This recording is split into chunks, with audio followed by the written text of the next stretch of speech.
আমার এত বড় সর্বনাশ কেমনি করলা তুমি? এমন একটা মানুষের লাগে তুমি এমনি বিয়া দিলা। ও আম্মা, আম্মা তোমরা এসে দেখো আমার কি অবস্থা। আমি এখন কই যাবো, কি করুম কিছু বুঝতে পারতেছি না। তাই একদম কানের সামনে না ট্যান ট্যান ঘ্যান ঘ্যান করবি না, একদম বিরক্ত। বিয়ে করার সময় জানিস নাই যে ওই ফাজিল বেটার একটা বউ আছে? আমি যদি জানতাম তার আরেকটা বউ আছে তাহলে কি আমি কখনো বিয়ে করতাম? আমার কত স্বপ্ন ছিল, আমার জামাই আমার কত ভালোবাসবো, কত আদর সোহাগে রাখবো। আর বিয়ার পর আয়সা দেখি আমার আরেকটা সতীন আছে। এ মাতারি, মুখ সামলায় কথা কর। কিসের আমার সতীন? আমি তো তাদের দুজনের বিয়েই মানি না। শোনা রাখ একটা কথা, এই ঘর আমার, এই সংসার আমার, এবং স্বামীটাও শুধুমাত্র আমারই। আমার সংসারে আমি বাইরের মানুষ কোনোদিনও মানবো না।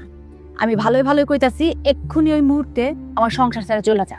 ইস, কইলেই হইলো, এই বাড়িটা আমার স্বামী, এখানে আমারও অধিকার আছে। ইস রে, কইলে হইলো ওর সংসার, তুই কবি আর আমি মাইনা নেবো, তাই না? আমি তোর কইলাম না এই সংসার, এই ঘর আমার, এই পুরা এলাকার মানুষ জানে যে এইটা একমাত্র আমার সংসার। তুই বাইরে এখনই আমার বাড়ি থেকে। ইস, তুমি কইলে আমি বাইরে যাবো? এই বাড়িতে যেরকম তোমার অধিকার আছে, এইরকম এই বাড়িতে আমার অধিকার আছে। এইটা হইলো আমার স্বামীর বাড়ি। এবং মজি, মজি, তুমি কই আছো দেখো।